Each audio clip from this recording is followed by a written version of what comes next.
सबको मेरी बहुत बहुत प्यार, नमस्कार और आशीर्वाद के साथ लेते हुए नहीं, शुरू कर रहे हैं माता मातंगी का समापन का अध्याय।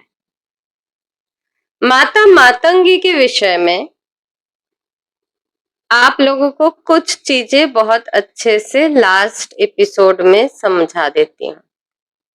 कुछ डिफरेंसेस है जिसको आपको माता मातंगी की साधना में याद रखनी होती है। पहला डिफरेंस, जहां जहां आप लोग कंफ्यूज करते हो, मैं सर्वप्रथम उसी चीज को आपके सामने लेके आ रही हूं। क्या है कि बच्चे करने की कोशिश करते हैं, आप लोग साधक हो और साधक कई तरीके के हो।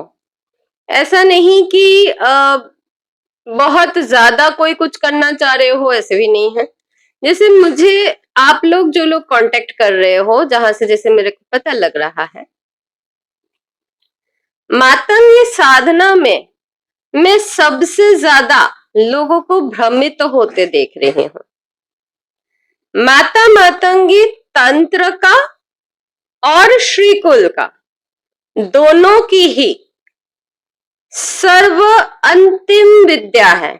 हाँ, 10 महाविद्या में अंतिम विद्या माता मातंगी है। इसकी रीजन है क्यों मैं बोल रही हूं। इसकी रीजन ऐसा है, इनके पार करने के बाद जो विद्या आती है वो विद्या देवी रूप पे नहीं है।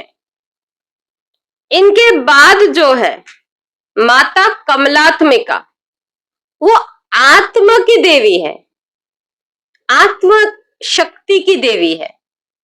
तो जहां तक भौतिक और आध्यात्मिक इन दोनों चीजों को लिंक करने वाली अंतिम देवी माता मातंगी है। माता मातंगी की कई सारे नाम हैं, करीब करीब 13 नाम होती है। इनमें से सुमुखी, लघु श्यामा, कालिदास जी की बहुत बड़ी एक कृति है जिनको ये लघु श्यामा को समर्पित है। उच्छिष्ट चंडालिनी या श्यामला, वैसे लघु श्यामा और श्यामला ये दोनों एक ही है। उच्छिष्ट चंडालिनी हो गई, उच्छिष्ट मातंगी, साथ ही साथ एकदम ऑपोजिट पोल में खड़ी हुई राज मातंगी। कर्ण मातंगी युद्ध की देवी है। चंड मातंगी, वश्य मातंगी, मातंगेश्वरी, ज्येष्ठा मातंगी, सारिकांबा, रत्नम्बा मातंगी, इन रत्नों की देवी है ये। और बड़ताली मातंगी, ये माँ के अलग अलग रूप, मातंगी को ही अलग अलग नामों से जैसे जाना जाता है, वन दुर्गा का रूप भी उन्हीं का है। तो ऐसे माँ के बहुत सारे अलग अलग रूप ऐसे नहीं बना है कि उनको इसी नाम से ही पहचाना जाता है। आप लोग यहाँ पे कंफ्यूज कर रहे हो। कुछ बच्चों ने मुझे डायरेक्ट एक्यूज कर दिया कि आपने ये बोला और ये नहीं बोला। समय आने दो बच्चे, ये अध्यात्म है, ये बच्चों की खेल नहीं है। और स्पेशली मैं बार बार बोली हूं, जहां छिन्नमस्ता आ जाती है वहीं से रास्ता टेढ़ा हो जाता है। आप काली के साथ खेल लो, तारा के साथ खेल लो, कोई दिक्कत नहीं है। आप माता भैरवी के साथ, भवानी के साथ भी खेल लो, कोई दिक्कत नहीं है। लेकिन छिन्नमस्ता से आगे खेलना नहीं है। बगलामुखी को लेके उल्टे सीधे हरकत नहीं करना है। सिमिलरली माता मातंगी को लेके छेड़खाड़, उल्टे सीधे हरकत, आपका ज्ञान ज्यादा मेरा ज्ञान कम, मेरा ज्ञान ज्यादा आपका ज्ञान कम, ये जितने आप लोग मतलब झोल झाल बोलूंगी मैं इसको, क्योंकि इससे ज्यादा तो अच्छी शब्द मेरे पास नहीं है। इसके बाद मैं बोलती हूँ बामा-खेपा सिंड्रोम। बामा-खेपा सिंड्रोम क्या है कि आप सब बामा-खेपा जी को जानते हो। जो लोग तंत्र में हो वो लोग बामा-खेपा के नाम जरूर सुने हो। ये जितने सिद्ध आत्माएं हुए हैं, ये अपने एक आर रखते थे, और वो जो आर है वो साधारण मानवों के लिए, जो सांसारिक है, जो गृही है, इनके लिए भयंकर रूप होता था। अकेला बामा-खेपा जी ही ऐसे थे ऐसा नहीं है, इनके पहले भी ऐसे बहुत साधक आए हैं जिनको ये रहा है। अब वो लोग एक गुस्से की मुखौटा रखते हैं। मैं गुस्से वाली सच में हूं। अभी बहुत कम हो गया है, लेकिन मेरी गुस्सा पूरा नाक में रहता था। लेकिन गुस्सा इनमें एक आर होता है कि आप जाके खाम खा में परेशान ना करो। अब मेरा काम ही है परेशान होना, अब मैं इसमें तो कुछ कर नहीं सकती। माता ने बोला है कि किसी को तो परेशान करेंगे बच्चे, तो पिताओं को तो परेशान नहीं कर सकते। तो आ जाता है माता की रूप। तो मैं माता हूं तो मुझे तो परेशान होना ही है, बच्चे तो परेशान करेंगे ही करेंगे। लेकिन थोड़ा सा जब बामा-खेपा सिंड्रोम आ जाए तो थोड़ा सा हट जाना, क्योंकि उसके बाद क्या होगा वो मुझे भी पता नहीं होता है। ये जो माँ के जितने सारे रूपों के नाम मैंने अभी लिया, जैसे राजमातंगी है, अब उनके नाम के साथ उनके कर्म को जोड़ते हैं। आप लोग एक एपिसोड मेरी बहुत देखते हो जिसमें मातंगी की ही बातें चर्चा में है। अब उस एपिसोड को इसके साथ में जोड़ रही हूँ, ठीक है। मैंने आप लोगों को एक्सप्लेन किया था कि माता की त्रिपुरा सुंदरी रूप का, जहां माँ के तीनों नेत्र सूर्य, चंद्र और बन्ही या अग्नि के रूप में है। ऐसे ही माता के जितने सारे रूप है उनको एक के साथ दूसरे का एसोसिएशन डायरेक्ट नहीं है। जैसे अगर उच्छिष्ट मातंगी को देखोगे तो उनके संबंध राज मातंगी के साथ नहीं कर पाओगे। एक जगह वो चंडालिनी है, एक जगह वो वन में रहती है, और दूसरे ही पल में वो एकदम महलों की रानी है। तीनों पुर या तीनों लोक आपके मन के तीनों स्वर को वो अधिकृत कर रखी है। It is under her grip. आपके स्वभाव के तीनों चीज उन्होंने अपने अधिकार में रखे हैं। आपके काम, क्रोध, लोभ, मोह, मात्सर्य ये उनके अधिकार में है। आपके बोध, चैतन्य, भाष्य, ज्ञान ये उनके आधार पे है। आपके समझदारी, आपके दूसरे लोगों के साथ इंटरेक्शन ये उनके अधिकार में है। ग्रह दशा को देखें तो वो मंगल की अधिकारिणी है, बुध की अधिकारिणी है और बृहस्पति की भी अधिकारिणी है। अब जो लोग आप एस्ट्रोलॉजी करते हो वो सोच लो कि ये तीनों चीजें किसी भी एक व्यक्ति के जीवन में, ये तीनों ग्रह किसी भी व्यक्ति के जीवन में सर्वस्व मानी जाती है। बुध कम्युनिकेशंस की देवता है। आप दूसरे के साथ किस तरह से इंटरेक्ट करोगे ये बुध तय करता है। आप लोग समाज में कितना मान सम्मान यश कैरियर कैसे बनाओगे बृहस्पति तैयार करते हैं। कुछ कुछ जगहों में, मैं सारे एवेन्यूज में नहीं बोल रही हूँ, इसमें 9 ग्रहों का एक आधार होता है, लेकिन जनरली स्वामी ग्रह इन लोगों को मानते हैं। अब आप सोचो, वो तो चंडालिनी है शिव की, उनके शिव मातंग है। मातंग जो मृदंग बजाते हैं, जो ढोल बजाते हैं, जो चर्म की व्यवसायी है। वो चर्म कहां से लाते हैं? ना वन की शिकार करके, वो वन के देव है। वन्य प्राणियों की चर्म से उनकी गृहस्थी चलती है। अब कॉन्ट्रास्ट को देखो, आप जिनको पूजने जा रहे हो वो राजभोग भी खाती है और उच्छिष्ट के बिना उनका पेट नहीं भरती है। कैसे पूजा करोगे ऐसे माँ का?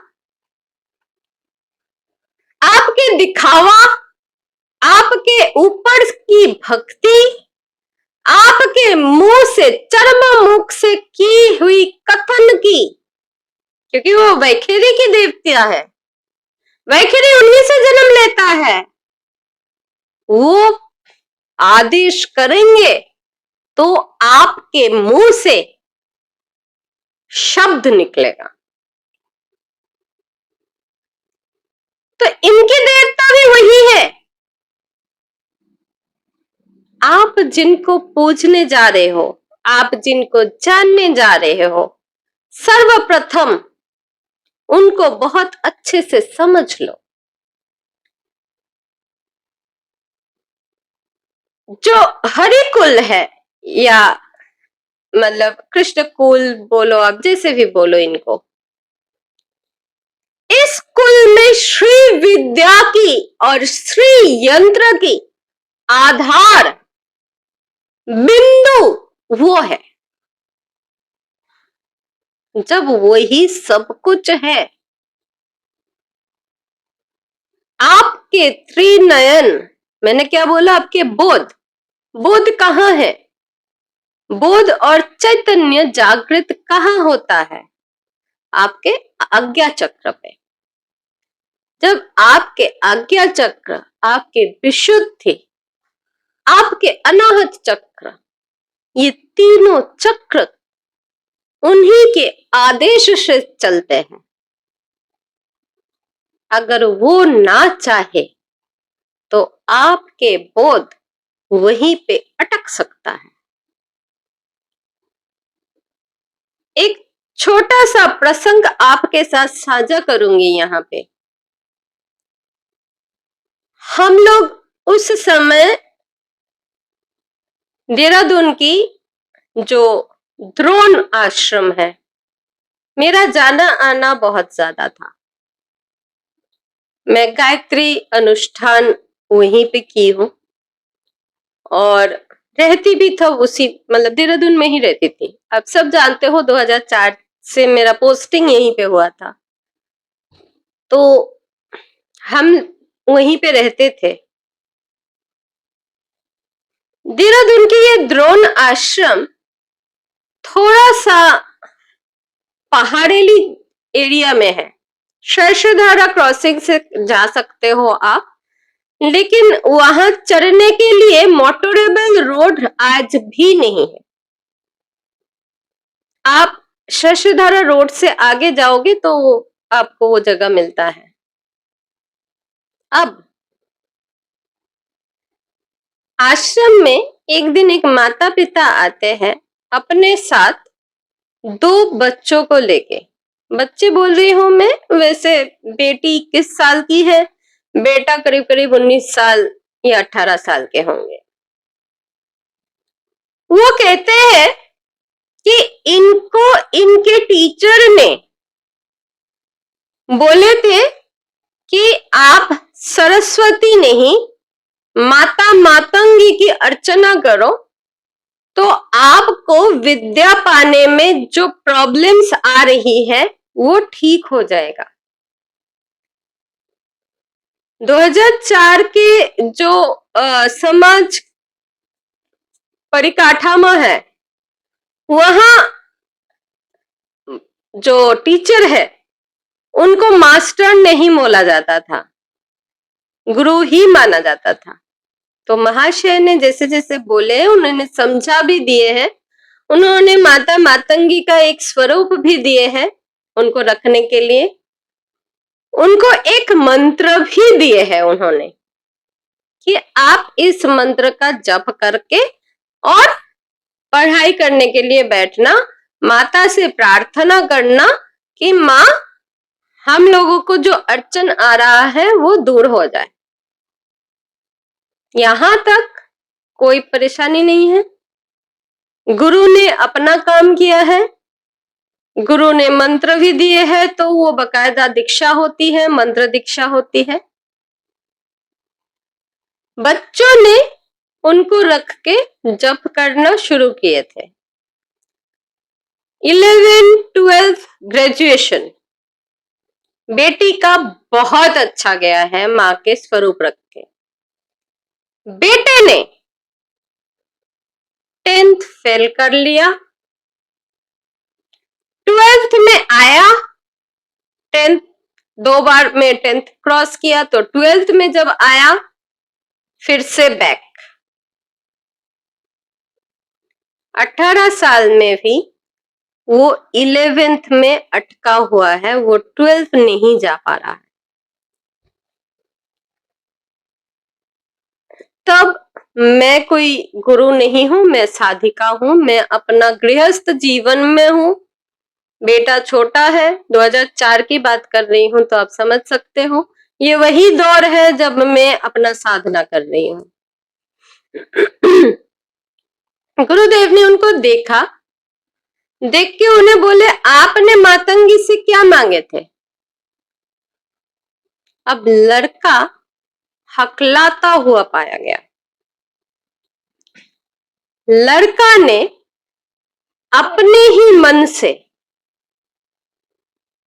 उसको स्कूल में 8-9 में की कोई लड़की पसंद आ गई थी, तो उस लड़की को मांगा था, विद्या नहीं मांगा उसने। पहले लड़का हकलाता नहीं था, 18 साल की उम्र होते ही उसको हकलाना शुरू हुआ है। देवी की मूर्ति वो एक ही है, लेकिन वो कार्य दोनों बच्चों के लिए, एक ही माँ के दो बच्चे, दोनों के लिए वो अलग अलग हो रहा है। माँ बाप यही लेके परेशान है कि अगर तो देवी में खोट है, क्योंकि हम लोग कोई मातंगी को जानते नहीं है, हम माता सरस्वती को ही पूछते हैं, तो आप हमें बताओ फिर उनका विसर्जन किया जाए। लेकिन बेटी कहती है मैं विसर्जन करने नहीं दूंगी, ये मेरी सर्वस्व है, अगर ये चली गई तो मेरा कैरियर एडवांसमेंट रुक जाएगा। माँ बाप को नेचुरल बेटा ज्यादा पसंद है और बेटे से आगे वंश चलेगा, एंड सो स्टिग्मास। हमारे उत्तराखंड के जो माता पिता है वो आज के दिन में भी कंजर्वेटिव है, उतना सब कुछ छोड़ दिया ऐसा टाइप के नहीं है। आप पहाड़ी का प्रदूषण बोल सकते हो हम लोगों को, लेकिन हम लोग कंजर्वेटिव्स हैं। हम लोगों के लिए चरित्र, डिसिप्लिन बहुत मायने रखता है। तो उन्होंने कुछ नहीं किया, उन्होंने अपने ही झोली से, उनके पास में एक झोली रहा करता था, वहां से ढूंढ ढांड के एक हरे रंग का रत्न निकाले। उन्होंने बकायदा बोले ये पन्ना नहीं है, लेकिन इस नग को उन्होंने हाथ में लिए, कुछ मंत्र बोले, उसमें फूं दिए, बोले इस नग को अंगूठी का शेप देके आप इसको इस तारीख को, इस दिन को पहना दो, और बेटा अपने सोच से ही करो, और अगर नहीं कर सकते हो तो मां को समर्पण करो। बेटी की तरफ उन्होंने मुड़े और बेटी को बोले अपने भाई के लिए सही मायने में प्रार्थना करना कि वो माता मातंगी को संपूर्ण तरीके से जान पाए।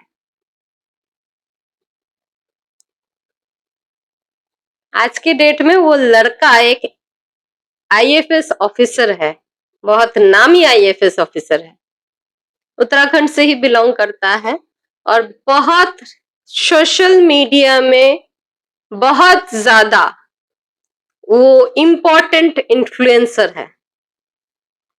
लड़की भी बहुत अच्छी नौकरी करती है लेकिन फॉरेन में रहती है, लेकिन लड़का ना देश छोड़ पाया, लेकिन बन के कंजर्वेटर बन गया। वो कहाँ है, कहाँ पे पोस्टिंग है, मैं ये सब कुछ नहीं बताऊंगी, क्योंकि हर एक व्यक्ति का एक प्राइवेसी होती है। लेकिन उनके ये जीवन संपूर्ण तरीके से चेंज हो गया। अब सोचो, जो ये चेंज किया वो वही स्वरूप है जो मातंगी का है।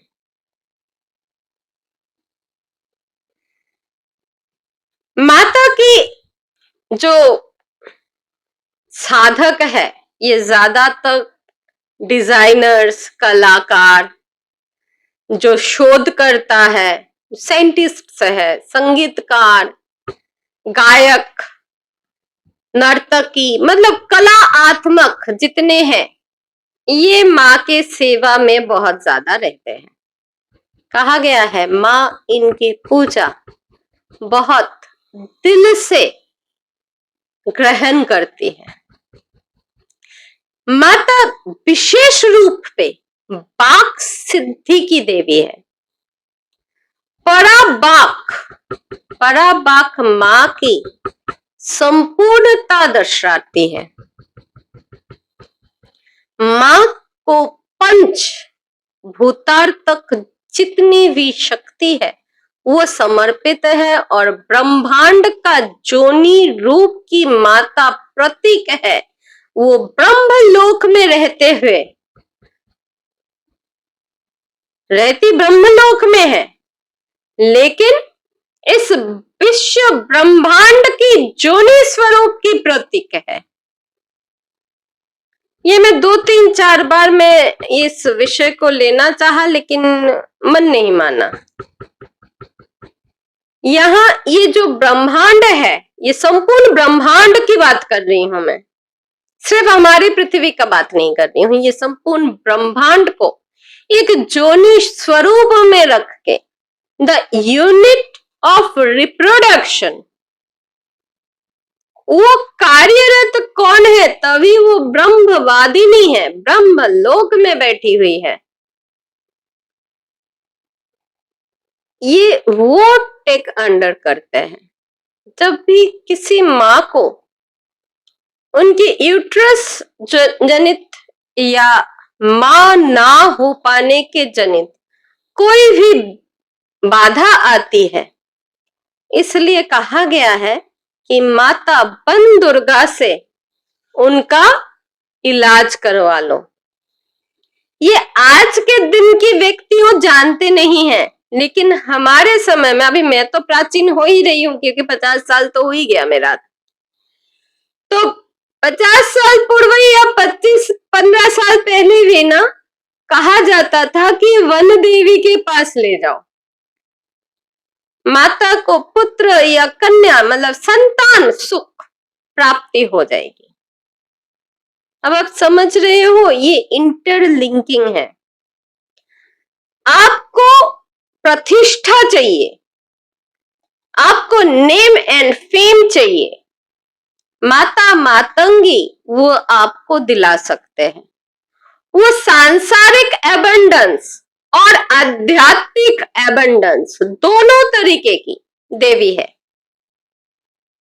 यहां मैं सोच रही हूं अपने जिंदगी की कुछ बात आपको बताऊं।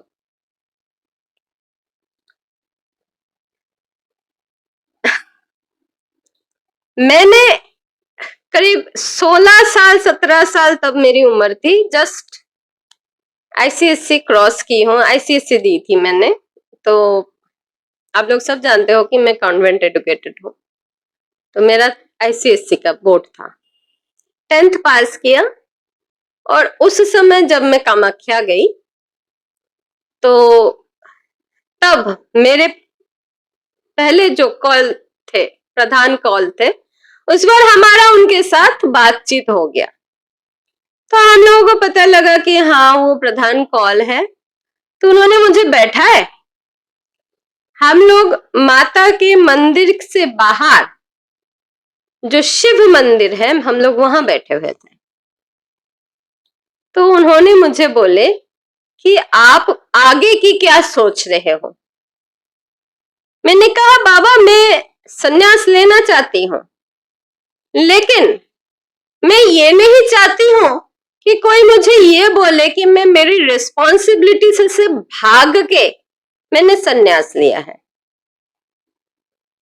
जो लोग मेरे ऑनलाइन फैमिली हो, अभी हमारे ऑनलाइन फैमिली बहुत बढ़ गया है, हम लोग 2500 सब्सक्राइबर्स क्रॉस किए हैं। तो हमारे ये ऑनलाइन फैमिली को पता है कि मैंने दोनों साइड को बहुत अच्छे से बैलेंस कर रखा था। लेकिन मेरा सगे जो ब्रदर थे, जो सगे भाई थे, मेरे सगे भाई तब मैं 6 साल की थी तो वो गुजर गए थे, और माता पिता की एक लौती बन के रह गई थी मैं। तो मेरे ऊपर माँ बाप की जिम्मेदारी तो था ही, साथ साथ हमारी जॉइंट फैमिली की बहुत सारे कर्म मैं अकेली देखती थी। उसका रीजन भी मेरे फैमिली जानते हैं, क्योंकि मुझे कोई और माना जाता था फैमिली में। मैंने कहा मैं सारे मेरी जितनी भी रिस्पॉन्सिबिलिटीज हैं मैं छोड़ना नहीं चाहती हूँ, और जब तक मेरे माँ बाप जीवित है मैं संन्यास भी नहीं लूंगी, इतना तो पक्का है। उन्होंने हंसे, बोले फिर तो तुम्हें मातंगी की सेवा करनी पड़ेगी। मैंने कहा करूंगी, मैं वैसे ही दुर्गा की सेवा करती हूँ, चंडी मैं वैसे ही रटी हुई है। उन्होंने बोले ऐसे नहीं होगा, विशेष तरीके से आपको अध्ययन करना पड़ेगा। उन्होंने मेरे हाथ में एक उपनिषद दिए। केन उपनिषद था। उन्होंने बोले जो मेरे पास रखा हुआ है वो मैं दे रहा हूं, लेकिन आप अपने सोच अब वेद के तरफ लेके जाओ। उपनिषद पढ़ो, गीता आप रट चुके हो, चंडी रट चुके हो, अब उपनिषद के तरफ जाओ। एक ब्रह्म या अहम ब्रह्मस्मि, ये आपके गति है, आपको यहां तक पहुंचना ही है, तो निकल पड़ो। ज्यादातर जब भी मैं कामाख्या जाती थी मैं 3 रात वहां पे गुजारती थी, चौथे रात मैं नहीं गुजारती थी, चौथी रात तक मैं निकल आती थी। 3 रात वहां समाधिस्थ रह के मैंने मातंगी संपूर्ण तरीके से, उन्होंने जो मेरे को मंत्र दिखा दिए थे, उन्होंने बोले नहीं थे, मुझे मुंह से भाषण नहीं किए थे। उन्होंने बोली मैं आपके गुरु होने की अधिकार नहीं है मुझे, लेकिन मैं आपको दिखा दे रहा हूं। उन्होंने मुझे दिखाए और मैंने 3 साल उस समय ये साधना किया है। वहां से आने की 1 साल के अंदर मेरा चयन CDS कैटेगरी में आर्मी में हो गया था। इसके बाद से नेक्स्ट 25 साल मैंने पीछे मोड़ के नहीं देखा है। कैरियर ग्राफ सीधा direct sky is the limit था। उसके बाद एक मोड़ आया जब मैं थक गई। ये 2010 की बात है। मैं 2010 की जो बेटे का जो मेरा जन्मदिन था वो दिल्ली इस्कॉन में हम लोगों ने सेलिब्रेट किए थे। मेरे फादर इस्कॉन के लाइफ मेंबर है, इसीलिए मुझे इस्कॉन के बारे में जितना पता है वो किसी और को नहीं पता है, क्योंकि हम लोग एकदम अंदर तक बैठे हुए थे। तो इस्कॉन में ही बेटे का जन्मदिन मना रहे थे, क्योंकि वहां पे ब्रह्म भोजन हो सकता था। हमारे इंटेंशन वही था। तो उस दिन का भोजन हम लोगों ने रख रखे थे। और लेकिन वहां बैठ के जब ब्रह्म भोज में हम बैठे हुए हैं, मन में ख्याल आया बहुत हो गया है, बेटा 10 साल का तो हो ही गया, बड़ा हो गया है, क्या मुझे अभी छुटकारा नहीं मिल सकता? हिंदी में मेरी माँ गुजर चुकी है, पापा है, सास ससुर दोनों है जो मेरे साथ रहते हैं, मेरे पति के साथ नहीं। मेरा डाइवोर्स उससे बहुत पहले हो चुका है। जैसे कि मुझे अंदर से ही आवाज आती है, हो सकता है, कोशिश तो करो।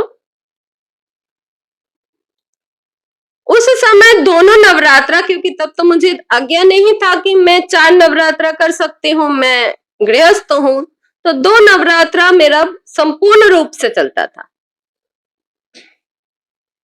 बेटे का जन्मदिन जुलाई में आता है, अक्टूबर में दुर्गा पूजा था। माता की हवन करने का मन हुआ, हवन मैंने किया घर में। 2012, 2010, 2012 माँ ने धक्का तो दिया, लेकिन जो आध्यात्मिक एबंडेंस बाकी रह गया था, भौतिक एबंडेंस बहुत था, हद से ज्यादा था।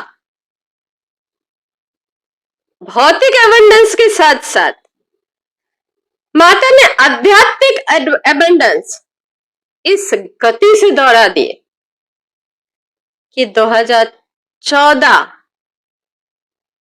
संपूर्णता मिल गई। माता कमलात्मिका का स्वरूप जब सामने आके खड़ी हुई, तब माता से अकेला माँ को मांगने के अलावा कुछ याद ही नहीं रहा। ये मेरी साधना के दौर का एक छोटा सा, बोल सकते हो कि छोटा सा एक कहानी है। माता नाद की प्रतीक है। बिंदु मैंने बोला था ना, बिंदु आप लोगों को एक्सप्लेन किया है। तो महात्रिपुर सिद्धांत जो है, महात्रिपुर सिद्धांत वर्णना करते हैं कि इस सप्त कोटि विश्व ब्रह्मांड, सप्त कोटि ब्रह्मांड में माता महामंथन मध्य शीघ्र फल प्रदायिनी बोल के जानी जाती है। हम लोग तो सिर्फ 14 तल जानते हैं, यहाँ पे तो सप्त कोटि ब्रह्मांड की उपमा आ गई। आप कितने ब्रह्मांड देख लिए हो?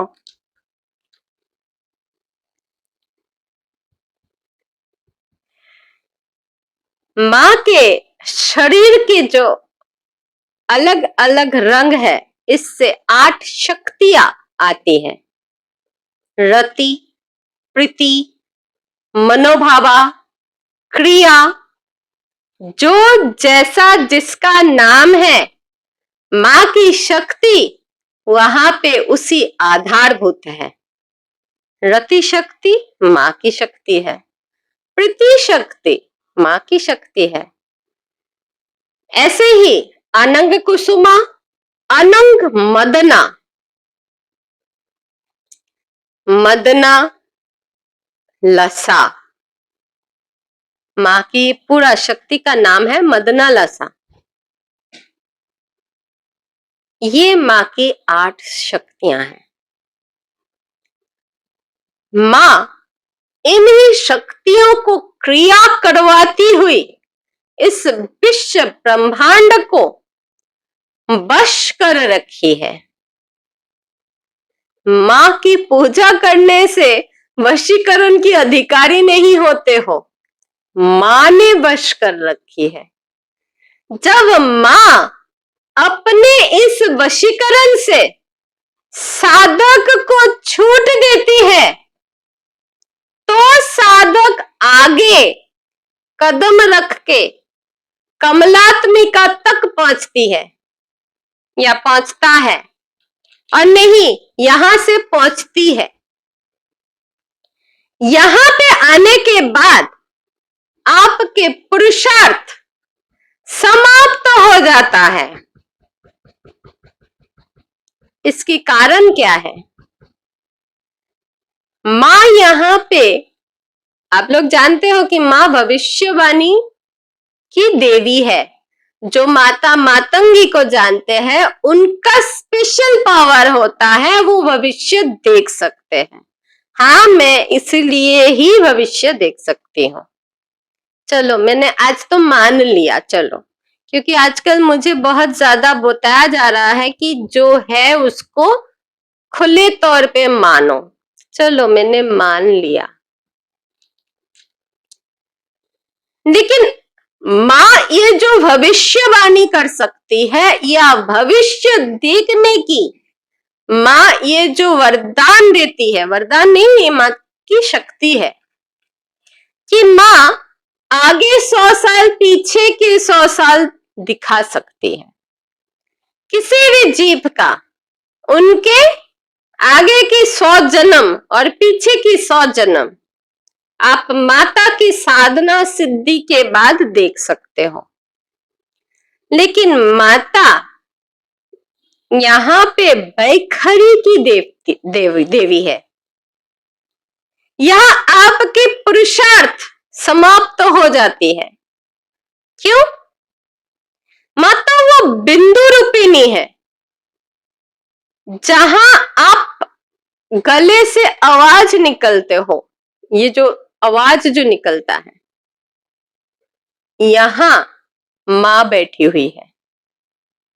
माता मातंगी बैखरी की शब्द की, the way of your utterance, the way you are articulating the utterance of a sound through your vocal cord, the production of sound in a very literal way and easy way.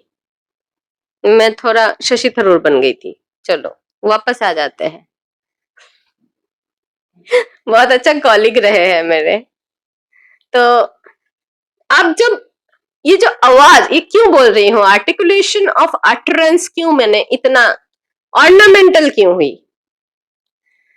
बैखारी वो विकास ध्वनि की शक्ति है, जहां अकेला आपके मुंह से आवाज ही नहीं निकल रहा है, वो तो गूंगे बहरे भी करके बोल सकते हैं, but the way that you are expressing yourself, आप उसी आ ओ आ जो अल्फाबेट्स है, इसको आप एक शब्द की रचना दे रहे हो, ये बैखरी है। ये माता की सिद्धांत है, ये भौतिकरण मां की शक्ति की मौजूद भंडार का एक छोटा सा हिस्सा है। जब ध्वनि पूरी तरह से वाणी में बदल जाती है और सुनाई देने लगती है, आप जिसके सामने बैठे हुए हो वो अल्ट्रासोनिक एंड सुपरसोनिक, अगर वो मानव है तो नहीं सुन सकता, ना ही वो संपूर्ण पिच सुन सकता है और ना ही सर्वनिम्न पिच सुन सकता है, लेकिन वो बीच का, मध्यम का वो बस सुन सकता है, समझ सकता है। कभी कभी नासमझ होने का इच्छा ये करता है, चलो उसमें तो हम लोग नहीं आ रहे हैं, लेकिन शब्द को उच्चारण या व्यक्त होने के लिए जो, ताकि एक दूसरा सुन सके, ये जो स्वर है, ये व्यंजन ध्वनियां की स्पष्ट सुनाई दे, इसको हम लोग बैखरी बानी बोलते हैं। व्याकरण दर्शन के मुताबिक बाघ का 4 भेद है, मैंने पहले भी सिखाए हैं, बैखारी, मध्यमा, पश्यंती और परा। मध्यमा का शब्द का उच्चारण नहीं होता है, कोई नहीं सुन सकता है, जैसे आप जप करते हो। पश्यंती, जब मैं बोलती हूँ ना मंत्र देखा जाता है, सब कहते हो मंत्र भी देखा जाता है। हाँ, देखा जाता है। आपको जो आत्म मंत्र दिया हुआ है वो आपके आंखों के सामने आएगा, और इसी को व्याकरण ने, जब शब्द देखा जाता है, मंत्र, इष्ट ऋषि महर्षियों ने मंत्र देखते थे, जो बोला जाता था वो दिखाई पड़ता था, इसको पश्यंती कहा गया है। परा के अंतर्गत शब्द परमेश्वर, यानी कि शब्द इटसेल्फ ही वो बिंदु तत्व बन जाता है, जिसको जानना और देखना सिर्फ परा विद्या के साथ अगर आप उत्प्रत तरीके से संबंधित हो, आप परा विद्या जानते हो, मानते हो, समझते हो और उसको अपने जीवन में लागू कर रखे हो, तो बिंदु के हिसाब से वो परा शब्द आपको दिख जाएगा। जब हम बोलते हैं कि हाथ में ओमकार को लेना, तो वो परा है, ओम परा शब्द है। ओम आपको हाथ में आके वैसे ही नहीं नाचेगा और आप उसको मैजिक की तरह नहीं देखोगे, उसको देखने के लिए भी आपके अंदर शक्ति की संचारण होना चाहिए, वो खुद के अंदर जागृत करना पड़ता है, उसके लिए साधना करना पड़ता है, स्वाध्याय करना पड़ता है, बिना उसका कुछ नहीं हो सकता है।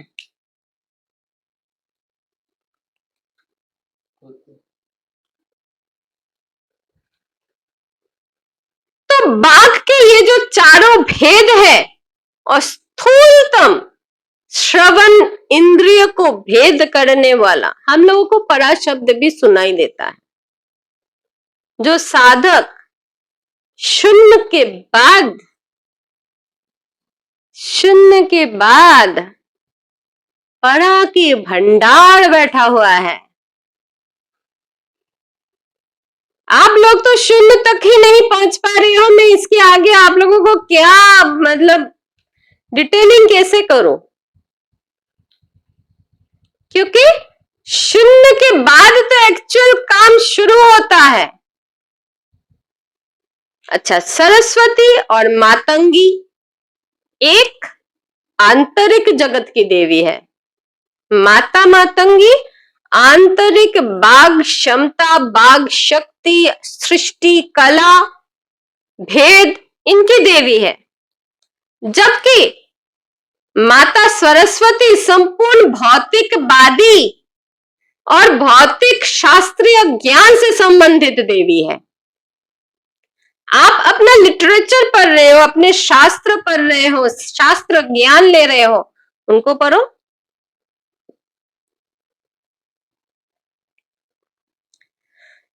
माता यहाँ पे आध्यात्मिक ज्ञान में क्या बता रही है कि जीवन में कुछ भी अच्छा और कुछ भी बुरा नहीं है। जब मैं ये बात को बोलती हूँ ना, आप लोगों को बहुत चुभती है।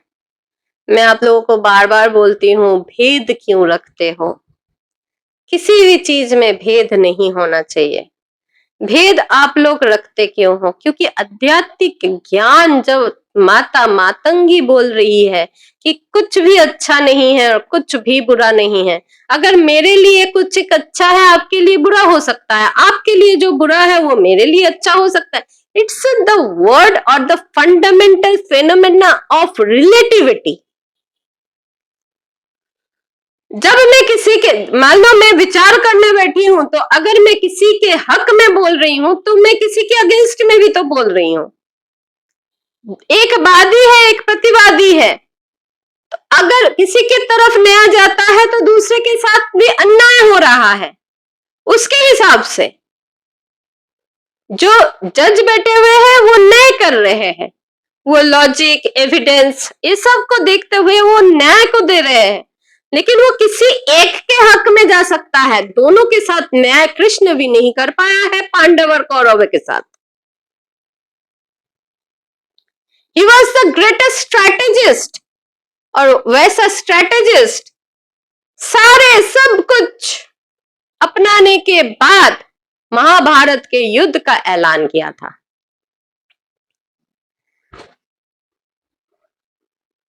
अगर ब्रह्म समव्यापी है, तभी गीता में वो बोल रहे हैं, अर्जुन तुम किसको मारोगे और यहाँ जिंदा कौन है? अर्जुन से कृष्ण पूछते हैं, यहाँ पे जिंदा कौन है, ये बता दो कि तुम मौत के शोक मना रहे हो। तो अर्जुन को वो दिखाते हैं कि सारे कौरव और कौरव के साथ साथ जो 10 पिताएं थे सब मृत पड़े हुए हैं। तो कहते हैं यहाँ जीवन किसके पास है, दिखा देना जरा मुझे। यहाँ जीवन अकेला मेरे पे है, क्योंकि मैं परमात्मा हूं। अकेला परमात्मा ही जीवित है। आप और मैं, हम तो मरे हुए हैं, हम मृत प्राण हैं। पंचभूत से बने हुए मृत प्राण का कौन सा अहंकार है, कौन सा बोध है? हम और मैं किसी चीज में तो गिनती में नहीं आती है। पर यही भेद बुद्धि है जो मातंगी नहीं आने देना चाहती है। कहा गया है, नारायण ने भी माता से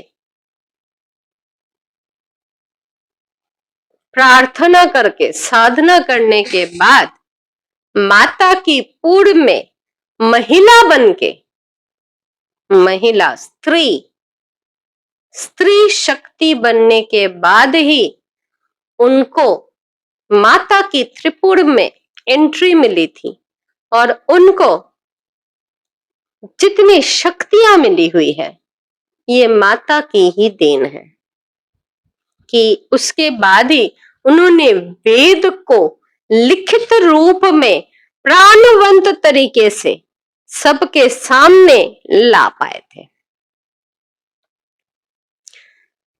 ना मैं थी ना आप थे, तो आप बोलोगे कि एविडेंस दो, मैं बोलूंगी 5 घंटे एक जगह में बैठ के साधना करो तो अपने आप एविडेंस आ जाएगा।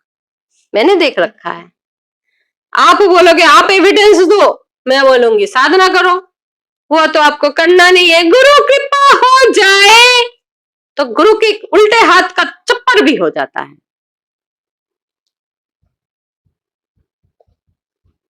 आजकल के किसी भी साधक को खुद से कुछ नहीं करना है। हमारे समय में अगर हमारे गुरुओं के सामने ये नौटंकी किए होते ना हम लोग, तो आज हम लोग किसी के गुरु बनने के काबिल नहीं रह जाते। वहीं पे ना हम लोगों को खत्म करके और फेंक दिया जाता। द्रोण का जो जो पीछे का जंगल है ना, वो आज भी हनुमान जी ने वहीं से लेके गए थे पहाड़, तो आज भी वो चोटी वैसा ही है, कोई नहीं जा सकता वहां पे। और ये गुरु के लिए ना सिर्फ मस्तिष्क बुद्धि का कल्पना मात्र है, ये मातंगी विद्या है। ये जो मैं अभी बोल रही हूं ना, ये सिद्ध गुरु को मिलते ही आप लोगों के अंदर ये जो कल्पना उभर पड़ती है, मस्तिष्क से आपके अंदर से लेके आ जाते हो कि कल्पना, गुरु हाथ रख दिया तो सब कुछ प्राप्त हो गया। उसके लिए सर्वप्रथम आपके अंदर वो श्रद्धा और भक्ति होना चाहिए कि हाँ, सिद्ध गुरु हमारे लिए करेंगे।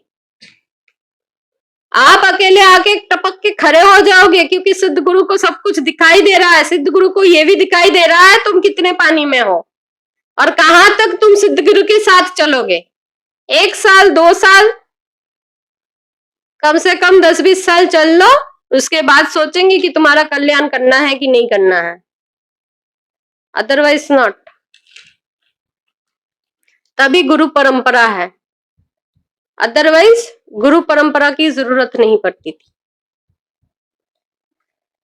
माँ की जो मंत्र है, माँ की मंत्र करने से पहले मैंने बहुत बार बोला है कि माँ की मंत्र बहुत ज्यादा कॉम्प्लिकेटेड मैटर है।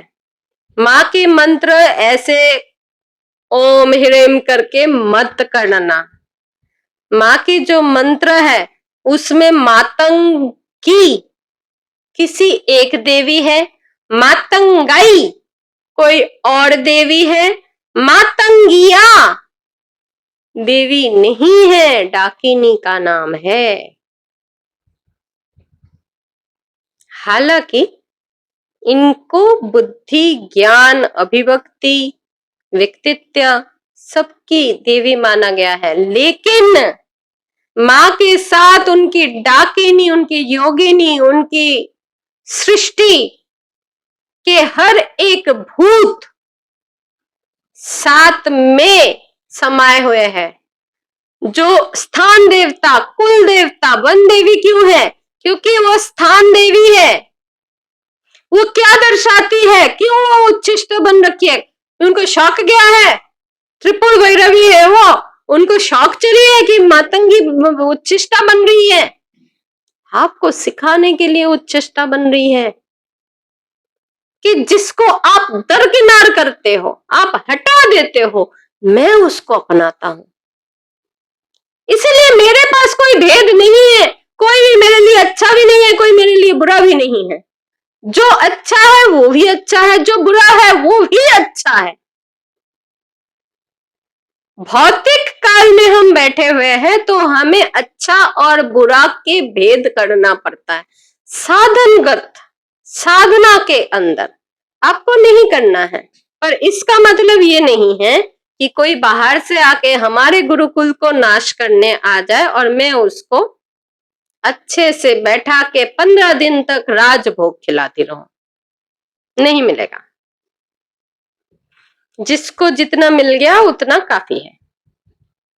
और हाँ, आप लोगों के यहां से ही उन लोगों को एक बात मैं बता रही हूं, आप लोगों का जो मेंबर्स ओनली हम लोग नहीं डाल रहे हैं, उसका कारण इस महीने तक था।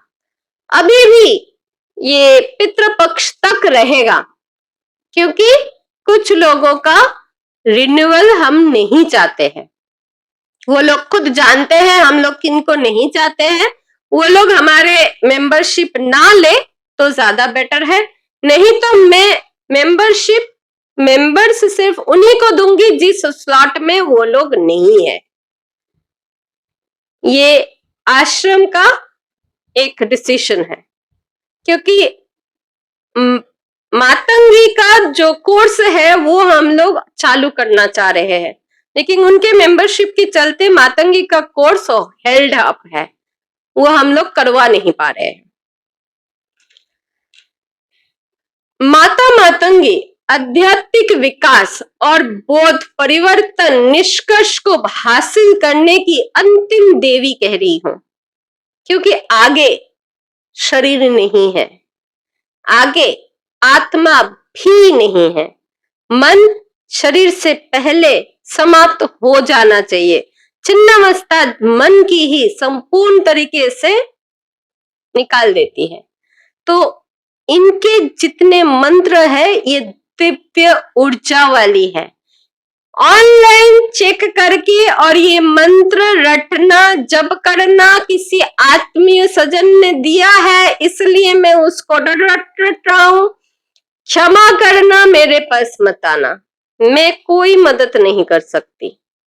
मेरे पास आने के लिए रास्ता एक ही है जो क्रिया योग की अनुष्ठान में दिया गया है प्लेलिस्ट में, उसको समझो। 2.5 घंटा साधना साल भर करोगे तभी मेरे से मंत्र दीक्षा पाओगे, नहीं तो मैं दीक्षा नहीं दूंगी, कोई भी दीक्षा नहीं दूंगी। मेंटरिंग कर दूंगी, इसके अलावा मैं कुछ नहीं करूंगी।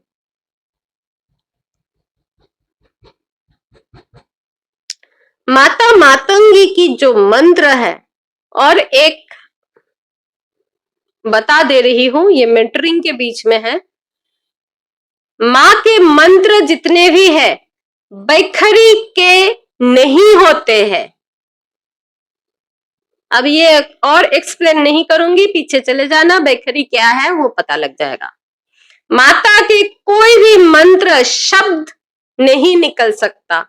माता के जितने भी मंत्र है विशुद्धा में होती है।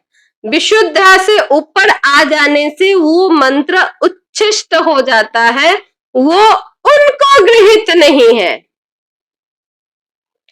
माता उच्छिष्ट भवानी है लेकिन मंत्र उच्छिष्ट नहीं लेती है। वो दिव्य ऊर्जा की मालकिन है और किसी भी मंत्र को आप अगर भक्ति पूर्वक मन से जप नहीं करोगे, स्त्री रूप होके मां की शक्ति का लाभ नहीं उठाओगे, अपने पुरुष ईगो को सामने लाओगे, आपको गलत प्रभाव जरूर जरूर जरूर मिलेगा। चाहे जैसे मर्जी स्टैम्प पेपर पे लिखवा लो, आप ठीक नहीं रहोगे। आपके जीवन क्लेश आर्तक होगा। अपने ईगो को मां की साधना से क्रोशों दूर रखना, तभी माता मातंगी की दयालु रूप देखेगी। नहीं तो आप माँ के तोते हो, आप बचते जा रहे हो और माता हाथ ऐसा करके सुनती जा रही है। और बोलो, कभी कभी मैं भी ऐसी करने की सोचती हूँ। जब आप लोग बहुत ज्यादा बोलते हो तब मेरे को भी मन होता है मैं भी ऐसे बैठ जाऊं और बोलूं, और बोल बेटा। माँ के इस साधना से रचनात्मक संचार कौशल, ज्ञान, आध्यात्मिक और भौतिक वैभव, विकास, वृद्धि सब होती है। लेकिन माता को जानने के लिए प्रायर साधना एक्सपीरियंसेस, क्रिया योग से अपने शरीर की मन की ट्यूनिंग बहुत जरूरी है। महादेव के पास जाके उनसे परमिशन लेना, मातंग को रिझाना, गणेश को, काल भैरव को, बटुक को, इन सब की पूजा, 10 दिक्पालों का पूजा, ये बहुत बहुत मैंडेटरी है। माँ की दया है, बहुत दयालु देवी है, लेकिन माँ की मार्गदर्शन में दिव्य दर्शन और दिव्य ऊर्जा ही अकेला काम कर सकता है। बाकी कोई भी आश्रय आपका नहीं है। इसी के साथ मैं माता मातंगी का क्लास संपूर्ण करते हुए, माता को प्रणाम करते हुए, माँ की अपार कृपा के लिए माँ को धन्यवाद करते हुए आप सभी से विदा लेती हूँ, माँ से भी। माँ के पास तो विदा नहीं ले सकती हूँ क्योंकि आत्मा वहीं रहती है। लेकिन आपसे विदा लेती हूँ। मिलते हैं संडे की लाइव क्लास में।